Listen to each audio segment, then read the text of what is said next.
Moi, j'étais à tous une noble au moment des répétitions. On avait bien vu qu'il y avait un Alpha Jet en plus qui tournait autour de la patrouille pour prendre des photos. J'avais hâte de voir les photos quand on les a vues. Pas été déçu du tout.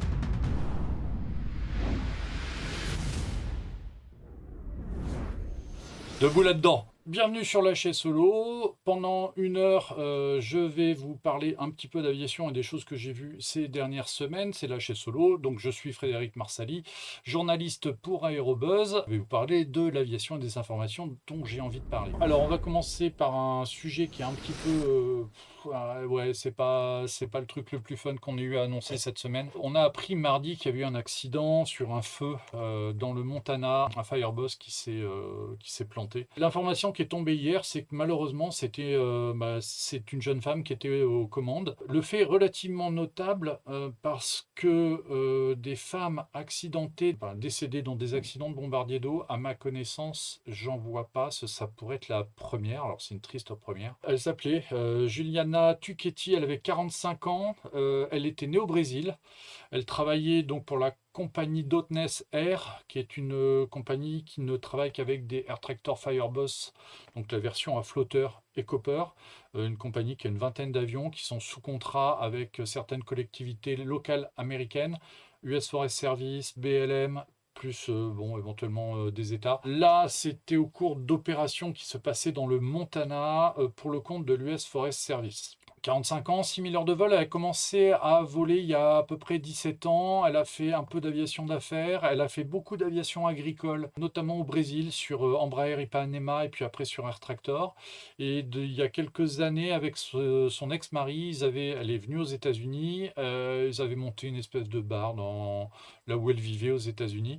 Et puis, l'année dernière, alors, pour des raisons qu'on ne connaît pas et dont la presse ne les a pas relatées. Elle a revendu son bar, elle s'est séparée de son mari et elle a repris le boulot. Donc elle a été engagée en début d'année chez Dotness Air à temps plein. Malheureusement, donc elle a été accidentée mardi. Alors, ce qui s'est passé est relativement peu clair. Le commentaire officiel de la compagnie dit qu'elle a percuté le relief et que son avion a terminé dans un lac, dans le lac Other, dans le Montana. D'autres sources disent qu'elle a perdu le contrôle de l'avion pendant l'écopage.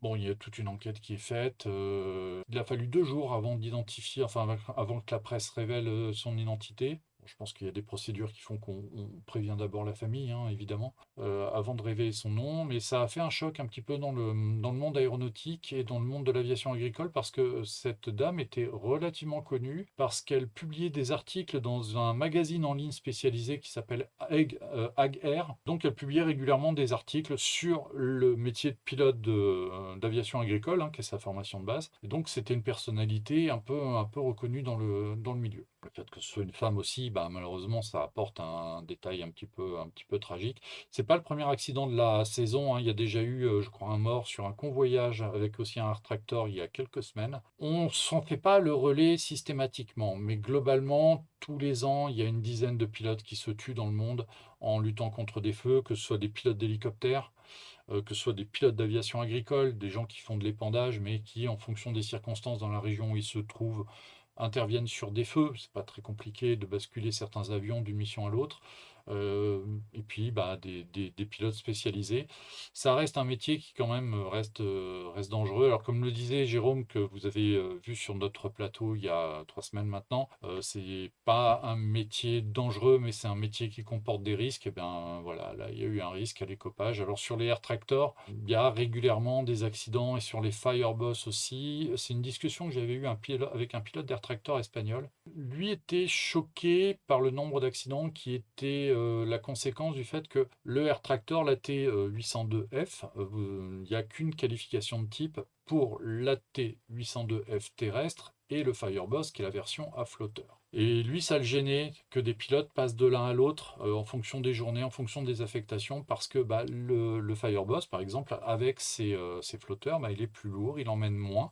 Et surtout, c'est pas un appareil à train d'atterrissage fixe. Il y a un certain nombre de pilotes qui se mettent au tas régulièrement sur Firebus parce qu'ils ont l'habitude de voler sur les Air Tractor à train fixe et ils décollent et ils laissent le train baisser. Et là, quand vous arrivez sur un plan d'eau pour écoper avec les trains sortis, ça vous pétez l'avion les risques sont énormes à ce moment-là. Et c'est des accidents qui sont très fréquents.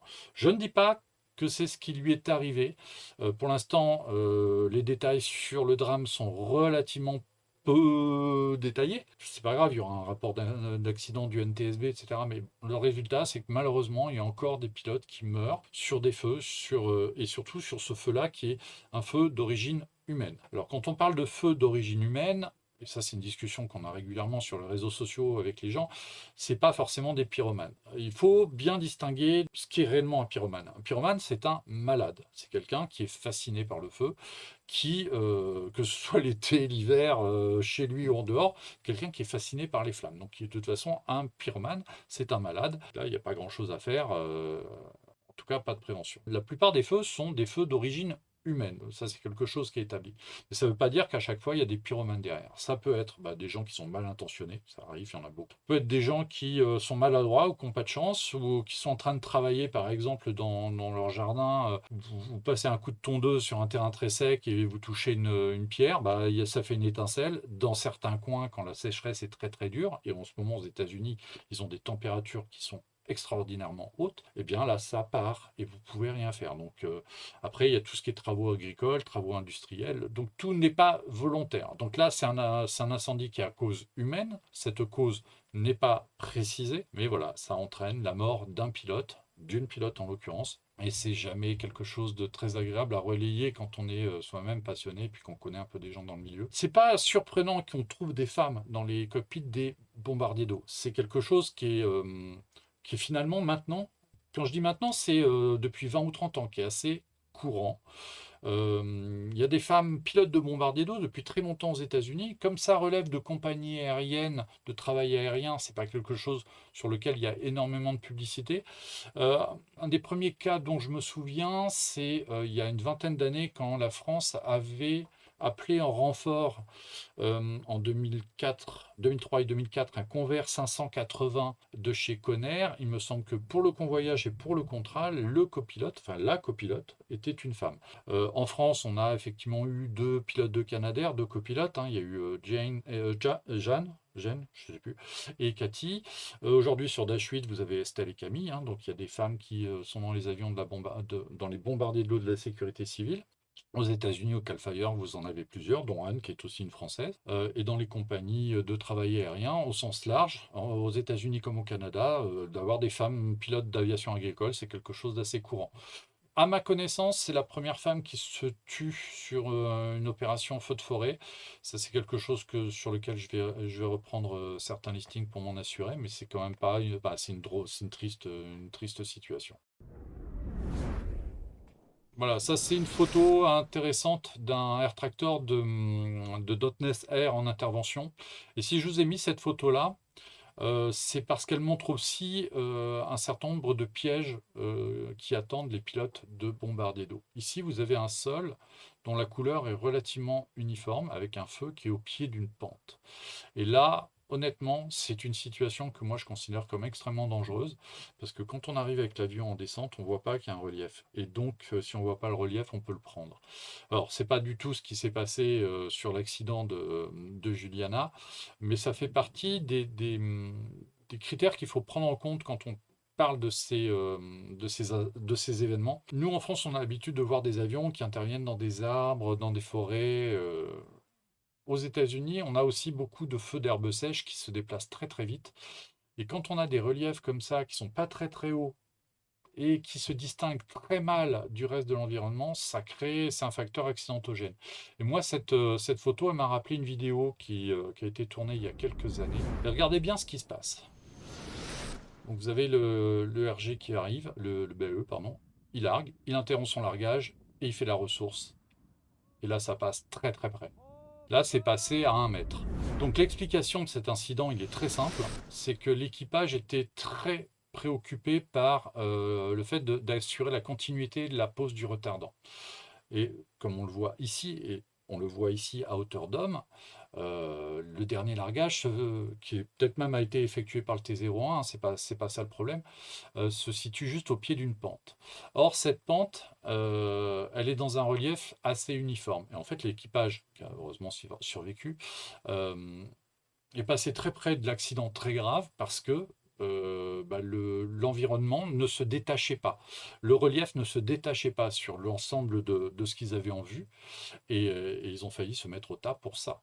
Et ça fait partie des paramètres qu'il faut prendre en compte. Et si cet incident-là m'est venu en tête, mais je ne vais pas vous passer la vidéo, c'est qu'il y a quelques années, il y a 2 ou 3 ans, il y a un pilote d'Air Tractor qui s'est tué. Exactement la même chose, c'est-à-dire qu'il va intervenir dans une zone où il y a un feu, au pied d'une pente. Il largue, et au moment où il fait sa ressource, il s'aperçoit qu'en fait, il y a un relief devant lui, et il a tapé le relief, et lui, par contre, lui, il est resté. Donc, voilà, c'est un point de vue sur des close calls, des moments un peu chauds chez les bombardiers d'eau. Ça explique aussi pourquoi, malheureusement, il y a des pertes, parce que ça reste un métier, c'est un métier à risque, un vrai métier à risque.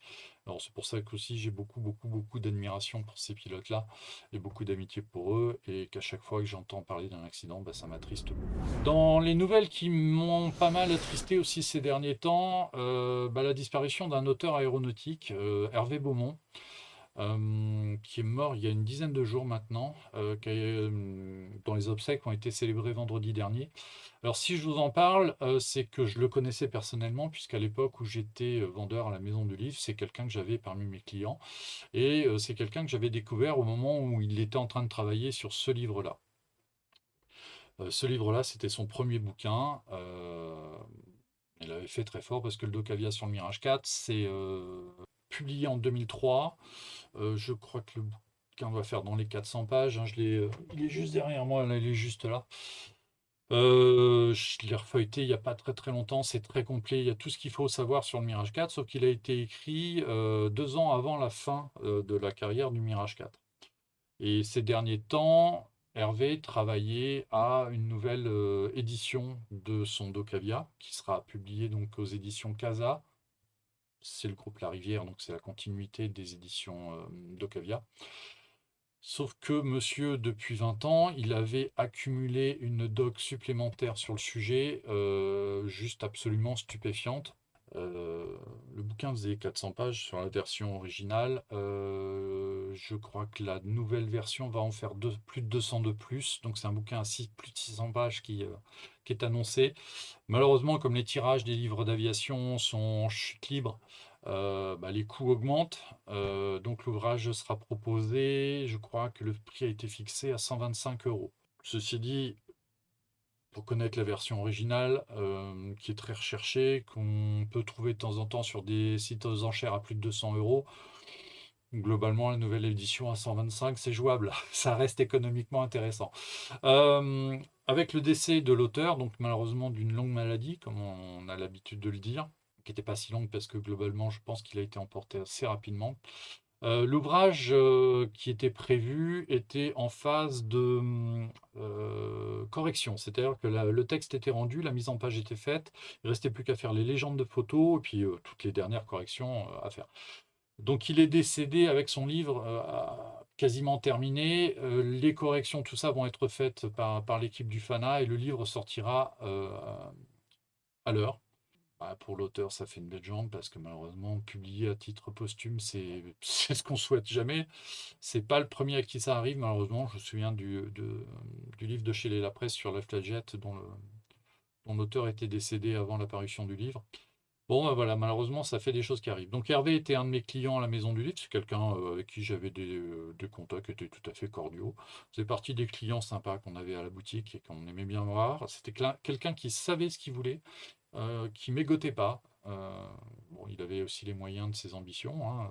Quand il fallait acheter un bouquin à 70 euros, c'était son prix. Voilà, hein. C'était pas un auteur professionnel, c'est quelqu'un qui avait une carrière de consultant dans l'industrie ou dans le business, et qui faisait ça en plus.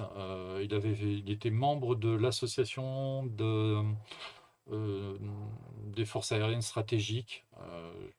Je ne sais pas comment il était rentré dans comment son intérêt pour les forces aériennes stratégiques était né. En tout cas, il en était un des connaisseurs experts. Il avait publié chez Histoire et Collection l'histoire des faces, donc ce livre-là sur le Mirage 4. Il avait fait aussi chez Histoire et Collection des livres sur les avions Mirage, notamment le Mirage 2000N. C'est logique puisque le N était un vecteur nucléaire. et puis d'autres livres. Au total, je crois qu'il avait fait quasiment une douzaine d'ouvrages malgré tout. Donc c'est un auteur assez important qui est disparu donc il y a une dizaine de jours. Et c'est pour ça que je voulais en parler, lui rendre un dernier hommage. Et quand le Mirage 4 sortira, ben on vous en parlera parce que c'est un avion intéressant et ce sera un livre forcément intéressant.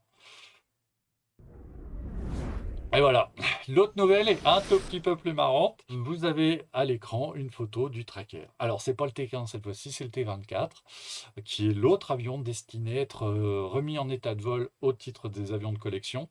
Le T24 a fait ses premiers tours de moteur à Nîmes la semaine dernière. Donc, les PT6 sont retournés. L'avion est donc en maintenance lourde pour être prêt à reprendre l'air. Alors, me posez pas la question quand est-ce qu'il va revoler. La réponse est bientôt, mais j'en sais pas plus. Alors si on regarde ce qui s'était passé avec l'avion, avec le T15 d'Alençon, ils avaient fait tourner les moteurs au mois de septembre et l'avion avait volé au mois d'octobre. En même temps, on était en période hivernale. Bon, voilà. Information intéressante de Ben Boll, il est annoncé à Carcassonne, je crois, les 21 et 22 septembre. Ah, alors là, par contre, oui, bon, on est dans le timing là, par contre, parce que si l'avion est prêt à tourner 15 juillet, 15 août, il pourrait être amené à voler, après qualifier les pilotes, se préparer. 21-22 septembre, j'y crois. Ouais, ouais, tout à fait. Ça, c'est intéressant. Merci pour l'information. Ça veut dire que Carcassonne, j'avais pas tellement prévu de descendre, mais bon, à la limite, pourquoi pas. Voilà, affaire à suivre en tout cas. Il travaille dessus. Pour la petite information, l'avion va rester cet hiver à Nîmes. Il va rester à Nîmes. Donc quand il volera, quand il repartira en meeting, quand il reviendra en meeting, il reviendra à Nîmes. Donc les spotters nîmois, Air Aviation, je ne sais pas si tu es dans le coin, mais dès que j'ai les infos, tu les auras. Il y aura des photos de tracker à faire en vol. Et parce qu'il n'y a pas de hangar encore à Montélimar pour l'héberger, ce serait quand même dommage que cet avion couche dehors. Donc pour l'instant, il y a un accord avec la sécurité civile. Il est dans un coin de hangar, il dérange personne. Il y a la place, il est à l'abri. Quand à Ancône, ils auront le hangar pour l'héberger, l'avion sera transféré à Montélimar. Et voilà, fini, il n'y aura plus de tracker en état de vol à Nîmes, sauf visite de temps en temps, forcément. Donc, mais pour l'instant, pour les mois qui viennent, si vous êtes du côté de Nîmes, si vous êtes spotter du côté de Nîmes, vous verrez voler le T24. Je n'ai pas la date du prochain vol, du premier vol, mais ça devrait arriver très vite. Ça bosse vraiment beaucoup dessus, et tant mieux. Comme on dit, affaire à suivre, et celle-là, croyez-moi, on va la suivre de très près. Tiens, bah, j'en profite pour faire un petit coucou aux gens du T15. Le infopilote de ce mois-ci que Jean-Marie Relâché m'a fait suivre. Un très bel article sur le T15 avec ces très belles photos de son shooting air-to-air qu'il a fait, je crois, au mois de mai. Je suis content de l'avoir en tout cas. C'est vrai que j'ai passé un moment au téléphone avec Jean-Marie pour parler du tracker en général, donc je suis dans les remerciements de l'article. Ça faisait longtemps qu'il n'y avait pas eu mon nom dans Infopilote. Ça me fait toujours marrer. Voilà. Puisqu'on parle de jolis avions de collection, alors je suis pas sûr que ce soit des vidéos du jour, mais en tout cas, voilà ce qui s'est passé à Sprout Lake il y a quelques jours. Le Hawaii Mars a fait trempette, est retourné dans le lac et a circulé moteur tournant. Donc ça veut dire qu'il est bientôt prêt pour son vol de convoyage vers Victoria. Ceci dit, ce ne sera pas tout de suite son dernier vol. Visiblement, il y a des choses qui sont prévues dans les semaines qui viennent. Voilà le programme tel qu'il a été annoncé par Coulson sur le Hawaii Mars. Alors, il va y avoir un certain nombre de vols commémoratifs autour de l'île de Vancouver avant le convoyage final. La date du convoyage final n'a pas encore été communiquée. Comme je vous l'ai dit la dernière fois, c'était plutôt prévu en fin d'année. Ça a été avancé en courant de l'été. Et ils sont en train de chercher une date à laquelle les snowbirds seraient disponibles pour venir escorter l'avion. Ça veut dire que pour son dernier vol, l'avion sera escorté de la patrouille nationale canadienne. Donc là, déjà, en termes d'image, ça va être splendide. Mais en attendant, quitte à remettre l'avion en vol, autant ne pas le faire voler qu'une fois. Autant que ça vole une fois ou deux, voire plus. Et là où Coulson, ils sont très très forts, c'est qu'ils ont vendu des places pour aller à bord de l'avion. Et on en avait parlé il y a quelques émissions, j'avais donné les tarifs. Alors les tarifs, je pensais qu'ils étaient en dollars canadiens. Non, C'était du tarif en dollars US. Donc, si vous voulez être à bord du Martin Mars pour une navigation sur l'eau, pas de vol, c'est 5 000 $. Si vous voulez être aux commandes de l'avion avec un pilote qualifié, un instructeur, pour mettre un JRM-3 Hawaï dans votre carnet de vol, c'est 15 000 $ US. Toutes les places ont été vendues en 3 jours, donc à 5 000 ou 15 000 $. Un petit chiffre d'affaires, ça va permettre de mettre de l'essence dans l'avion parce qu'il consomme beaucoup le Gorée. Mais ça ne s'arrête pas là. Vu qu'ils ont tout vendu, visiblement ils ont ouvert des créneaux supplémentaires. On va peut-être faire un vol ou deux de plus. Il y a un tour de bateau en plus. Parce qu'ils ont ouvert une tarification spéciale pour les habitants de Port Alberni, donc à côté de Sprott Lake, là où Coulson a ses usines. Et là, la place, si vous pouvez justifier de votre domiciliation à Port Alberni, de faire un tour de bateau à bord du Hawaii Mars ne vous coûtera que 1 000 $ canadiens. Donc là, je crois que ça doit faire aux alentours de 800 euros. Ça se tente. Moi, je dis ça se tente. Si vous avez un peu de sous de côté, oui, c'est cher, mais ça se tente une fois dans sa vie. Sauf que, bon, ben voilà, je ne suis pas résident de Port Alberni, puis bon, malheureusement, je pense que je ne serai pas disponible pour y aller. Sachant que la date du vol, ce qui est quand même l'événement le plus important, le vol final, n'a pas encore été fixé. Ceci dit, un camarade ce matin m'a envoyé un petit lien pour me dire qu'il y avait des sociétés qui étaient en train de préparer des voyages organisés pour cette occasion-là. C'est sur le site de l'éditeur Yann Allan qui me l'a trouvé ça. Pour 2200 € à peu près, un voyage d'une semaine à Vancouver. Alors, j'ai pas regardé le détail, mais normalement, c'est à peu près tout compris, logement et vol. Pour une période qui va du... je n'ai pas noté. Ah si, du 8 au 15 août, parce que c'est la période dans laquelle le dernier vol pourrait se dérouler, sauf que s'il y a un problème météo ou un petit problème technique avec l'avion, bah, ça va décaler. Mais pour un voyage autour de l'île de Vancouver, pour aller visiter tout ce qui est d'aéronautique dans le coin, pour 2200 € du 8 au 15, bah, vous avez le lien si ça vous tente. Bah écoutez, alors par contre, si ça vous tente, vous êtes gentil, vous faites des vidéos, vous faites des photos et vous me les envoyez. Merci beaucoup. Voilà, bah donc le Martin Mars va revoler. On en reparlera parce que de toute façon, le dossier, on va en parler jusqu'à la fin. Il n'y a toujours pas d'informations sur la façon dont le Philippines va être convoyé, lui, c'est dans l'Arizona. Est-ce qu'il va voler, est-ce qu'il va être démonté? Là, il y a vraiment aucune information. Autant sur le Hawaï, on a tout ce qu'il faut. Et on pourra peut-être même voler dessus, bon, bah, ce sera assez génial. Mais autant pour l'autre, là, pour l'instant, c'est discrétion totale, sauf que bon, l'avion doit être convoyé avant la fin de l'année. Donc, et ben voilà, ça fera des brèves à écrire pour Aérobuzz et mon rédacteur en chef favori sera très très content. Tant mieux, tant mieux, tant mieux. Si là, donc, il y a 15 jours, j'étais pas en mesure de faire l'émission, c'est que j'ai été accrédité à la dernière minute et c'était une très bonne nouvelle et je remercie le CIRPA Air pour ça. J'ai été accrédité pour assister à l'événement de cette semaine-là qui était donc les 90 ans de l'armée de l'air qui ont été célébrés au château de Versailles. Château de Versailles, quand même, est-ce qu'on peut faire un endroit plus classe que ça en France? Moi, si vous avez des idées d'endroits plus classe, vous me le dites. C'est pas non plus que pour le côté classe, hein. Il y a un vrai aspect historique. Je ne vais pas vous refaire l'historique de l'armée de l'air parce que là, ça va durer un moment. Mais il faut se souvenir que sa création en 1934, l'armée de l'air est une émanation de l'armée de terre, hein.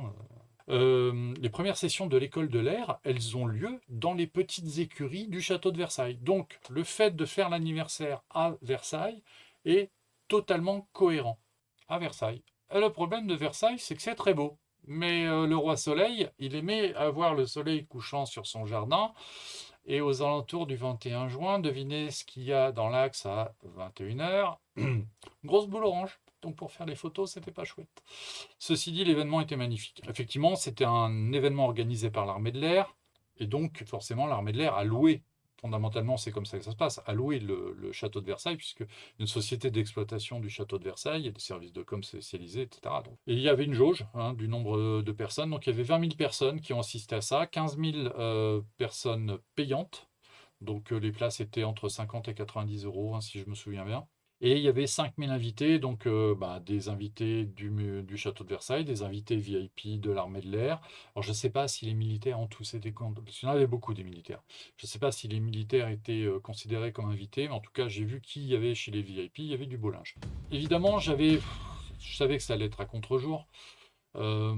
J'étais pas super motivé malgré tout. Bon, allez, c'est un peu mon job d'aller dans ces endroits-là et de relater ce qui se passe. 3 jours avant ou en début de semaine, j'ai envoyé un mail au CIRPA en disant: «Bon, bah, écoutez, si, s'il y a moyen encore d'être accrédité, moi je suis preneur». La réponse est tombée immédiate en disant: «Ah, je crois qu'il y a plus de place, mais je vais regarder». Et puis 2 jours plus tard: «Bah si, non, vous êtes accrédité, il y a pas de problème». Waouh! Super, génial, merci le CIRPA, très bien. Donc j'y suis allé. Il n'y a pas eu que les démonstrations en vol, il y avait une exposition au Palais des Congrès de Versailles où il y avait des choses sur l'armée de l'air, des choses très amusantes. Alors je ne les ai pas mis en photo, mais j'ai été, comme d'habitude, extrêmement impressionné. Il y avait le fauconnier de la base de Nancy qui est venu avec 3 oiseaux.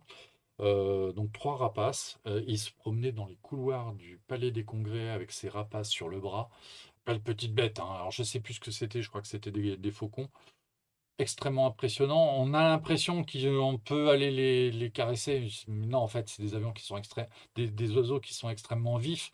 Et puis, faut voir leurs pattes, les griffes. Enfin bon, moi, le sujet des fauconniers sur les bas, c'est un truc qui me fascine.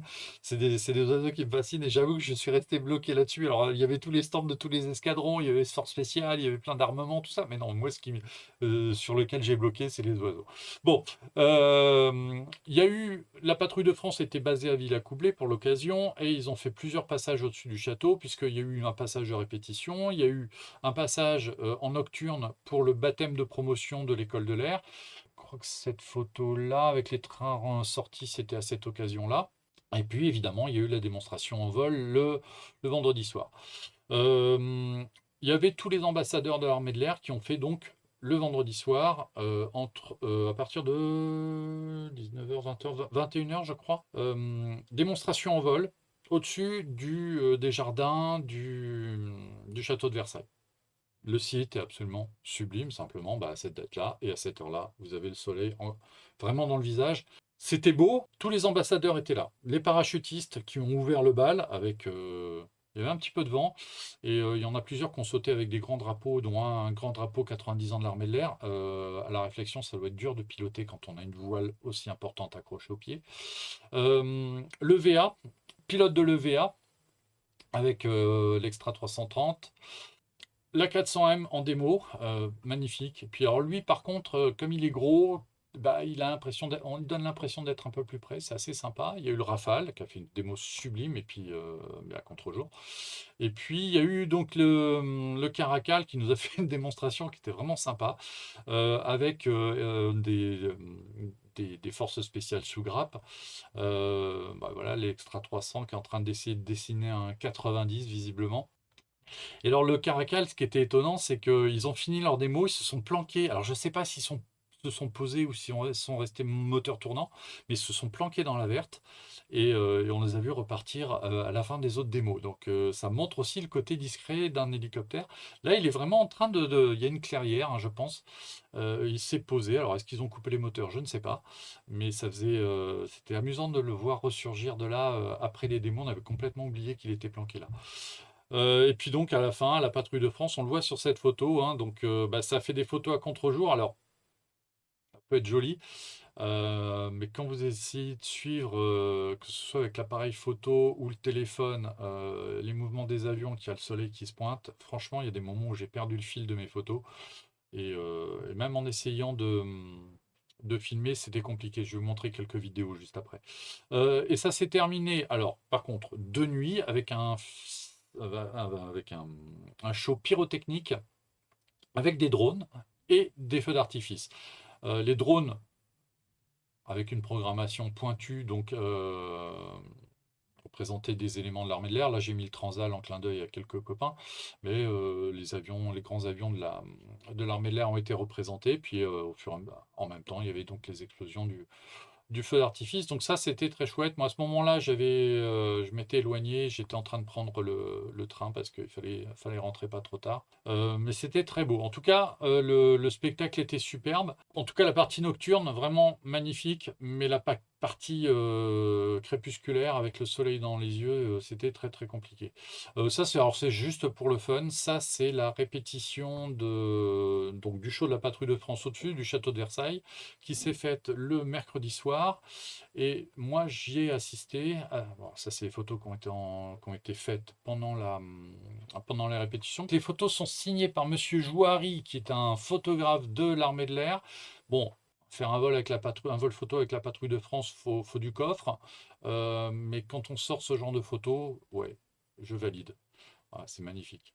Et donc voilà, bah, ça c'est aussi les répétitions. Alors ça c'est aussi la répétition parce que le soleil est très décalé. Ça aurait été moins gênant effectivement de faire. La répétition a eu lieu plus tard que la démo en fait. Le soleil était déjà un peu plus couché. Par contre, peut-être que pour les pilotes, le, le sol s'assombrissant, c'est peut-être un petit peu plus dangereux. Je sais pas. En tout cas, ça, c'est pris de la tour de contrôle de Toussus-le-Noble. Ce sont les répétitions telles qu'on les a vues, nous, le mercredi soir. Alors, pourquoi j'étais à Toussus-le-Noble? Bah, parce que j'ai fait un tour d'hélico avec Corentin de Low Fuel et on est en train de discuter pour que Corentin vienne justement sur le plateau de Jump Seat ou de chez Solo pour nous parler de sa passion de l'hélicoptère. On est en train de préparer quelque chose qui se déroulera sans doute en septembre, mais on aura l'occasion d'en reparler. En tout cas, moi j'ai fait un tour de R44, j'ai bien aimé. Bah, je vais vous montrer quelques photos que j'ai faites donc pour vous montrer les difficultés que c'était de faire des prises de vue à Versailles avec le soleil. Je vous ai laissé le son, on y reviendra juste après. C'est pas très long, allez-y. Voilà, donc ça c'est le V1. Et boum dans le soleil. Alors, je ne sais pas si vous avez la musique, mais alors c'est quelque chose que j'ai apprécié par contre sur les démonstrations du château de Versailles, c'est qu'il n'y a pas eu de commentaires. C'était que l'enrobage musical des démonstrations. Et honnêtement, ouais, ce sont des démonstrations en vol qui se passent très bien de commentaires. C'est encore que les commentaires de l'armée de l'air ne sont pas les plus catastrophiques. Même j'avais noté que ceux de la Patrouille de France, les derniers, étaient quand même assez sympas. Et ceux de l'EVA en particulier, j'avais bien aimé. Franchement, les ambassadeurs de l'armée de l'air, et notamment par exemple du Rafale, où le commentateur ne peut pas parler en permanence, parce que quand le Rafale passe, bah, pour des raisons évidentes, ça on n'entend pas. Oui, honnêtement, pourquoi faire des commentaires pendant les démonstrations en vol de l'armée de l'air? La musique suffit. Voilà, joli passage aussi. Pouf, dans le soleil. Mais ça reste spectaculaire. Mais pour les photos, c'était une cata. Donc voilà. Et puis, bon, on va terminer avec 2 vidéos de la Patrouille de France. Et voilà. Voilà. Voilà le problème. Alors là, c'est fait avec mon téléphone. Honnêtement, je me suis fait mal aux yeux, réellement. Mais c'est... Ah, ça reste beau. Et vous voyez, je les perds. C'est-à-dire que j'ai le soleil dans les yeux à ce moment-là, et je les perds totalement. Je sais pas où ils sont. Je sais pas ce qu'ils font, je vois rien, j'ai le soleil qui m'éblouit. Donc, bah, dans 10 ans, ce sera le centenaire de l'armée de l'air. Alors, Versailles, je valide, mais faire ça le matin. Ah, il y avait du monde quand même, hein. Ça, 20 000 personnes, ça fait du monde quand même. Voilà, là, je suis complètement perdu, je sais pas où ils sont.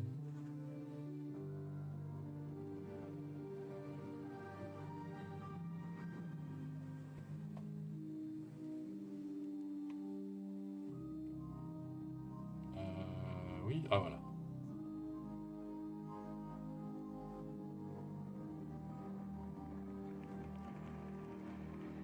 Comment dire? Moi, j'ai pas payé ma place, j'étais accrédité, donc je j'ai pas à me plaindre. Et puis de toute façon, j'étais là, c'était bien. Par contre, il y a eu des couacs et j'ai un copain qui s'est fait refuser à l'entrée de la manifestation parce que, bah, évidemment, il y avait une fouille des bagages et lui était venu avec son sac à dos et dans son sac à dos, il avait son appareil photo. Et lui, je crois qu'il a un 150-600, enfin, un appareil photo expert, quoi, parce que c'est quand même un spotter.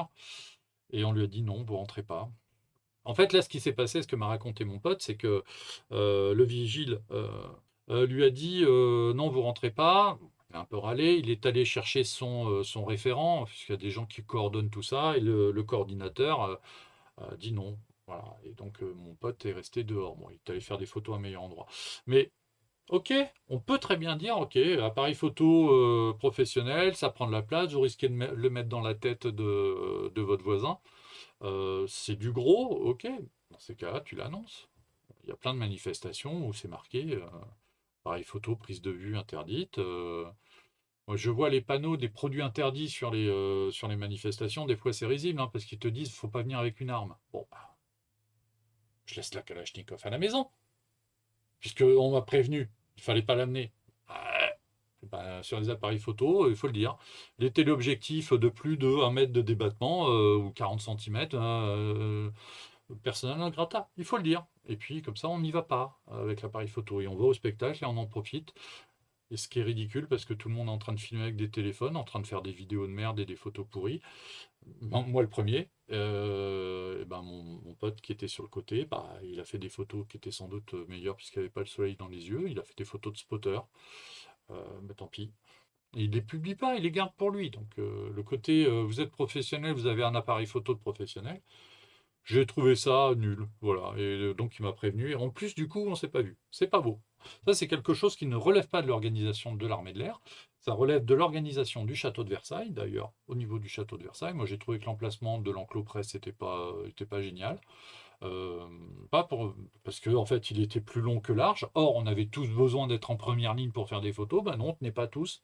Donc, et puis surtout, il faisait très chaud. Moi, j'étais parti de chez moi avec une bouteille d'eau. Je suis arrivé là-bas, ma bouteille d'eau était vide parce que bah, j'avais traîné toute l'après-midi.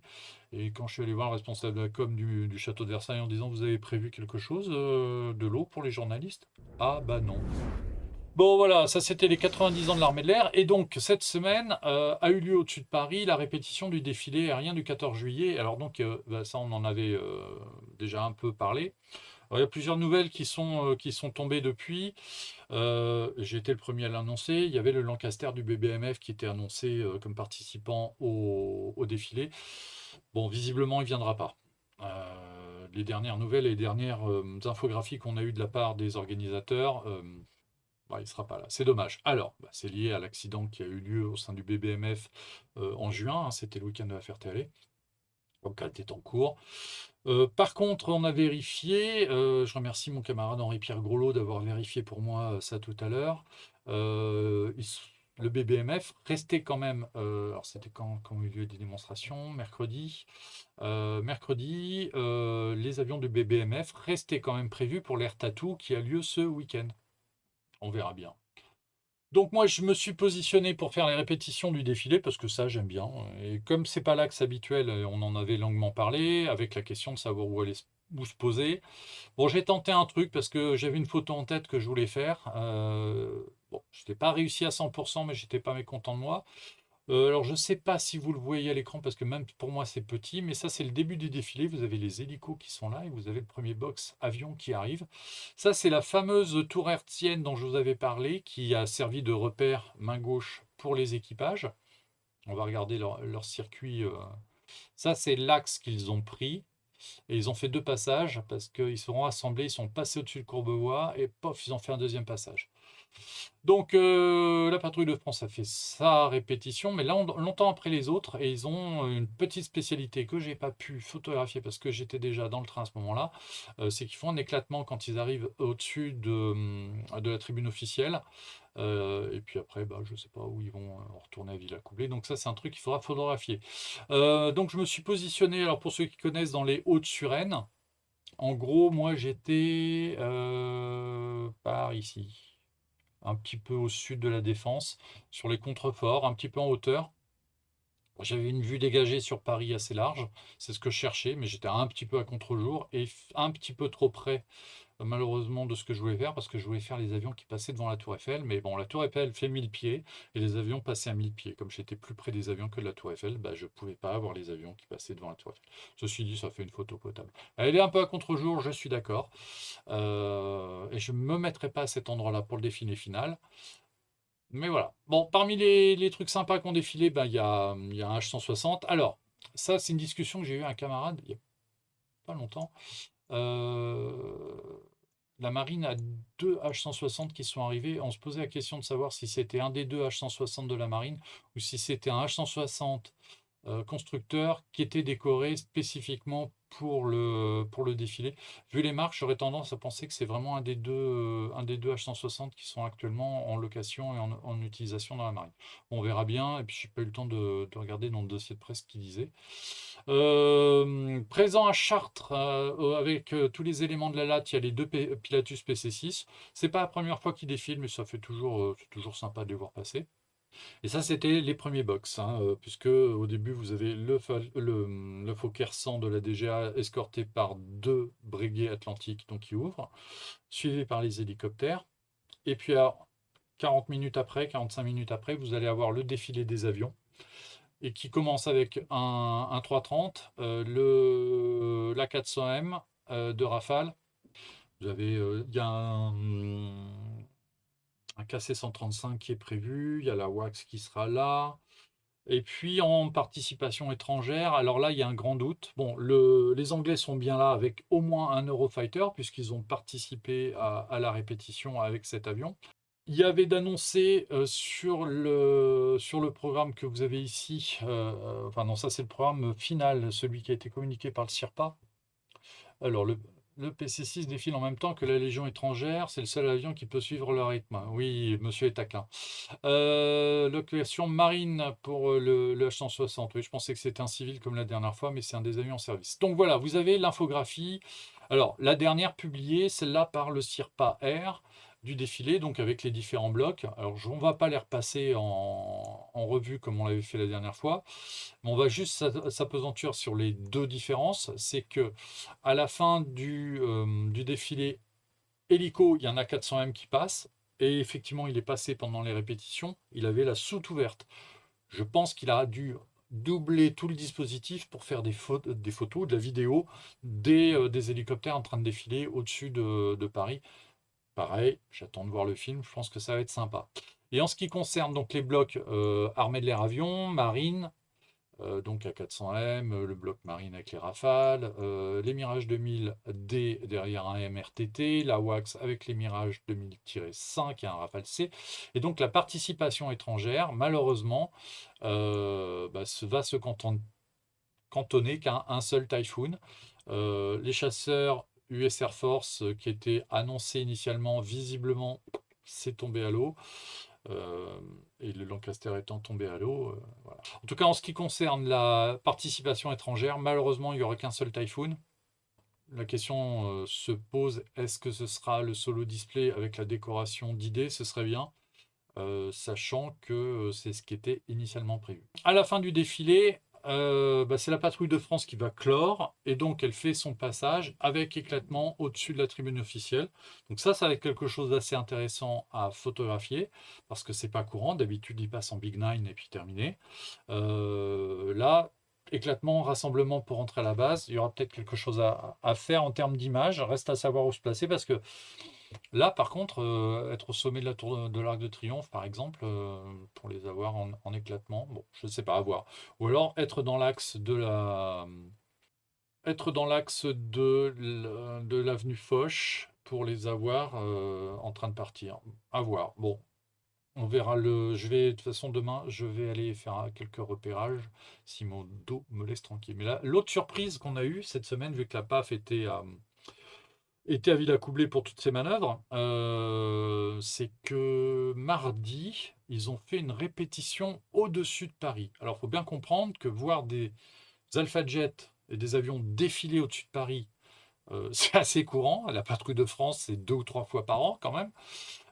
Puisqu'il y a le défilé du 14 juillet, il y a la répétition, puis souvent il y avait pour l'arrivée du Tour de France, plus une répétition pour un film pour les JO l'année dernière, ou alors quand la France avait gagné la Coupe du Monde en 2018, ils avaient défilé, et ainsi de suite. Donc les occasions de voir la patrouille de France au-dessus de Paris, c'est assez courant finalement. Et là, ils ont fait une démonstration. Alors, malheureusement, j'étais dans le métro, donc vraiment le pire endroit pour voir. Et je ne les ai vus qu'à la fin en sortant du métro à Saint-Lazare. D'après ce que j'ai compris, c'était pas le dispositif entier, ils étaient 4 ou 5 avions. Et ils ont réellement évolué au-dessus de Paris. Bon, on va pas faire de mystère, c'est assez clair. Ils ont fait une répétition, sans doute pour la cérémonie d'ouverture des Jeux Olympiques qui va avoir lieu dans 15 jours, 3 semaines. À mon avis, ils vont faire les anneaux olympiques au-dessus de Paris pendant la cérémonie d'ouverture et c'était la répétition. Est-ce qu'ils vont rajouter 2-3 trucs, 2-3 surprises? Alors là, on verra bien. Et donc, il faudra bien regarder cette cérémonie parce qu'avec la participation de la patrouille de France, ça va être vraiment sympa. Bon, on va en rester là pour aujourd'hui. Bon week-end à tous. On se revoit la semaine prochaine pour continuer à parler d'aviation. À bientôt.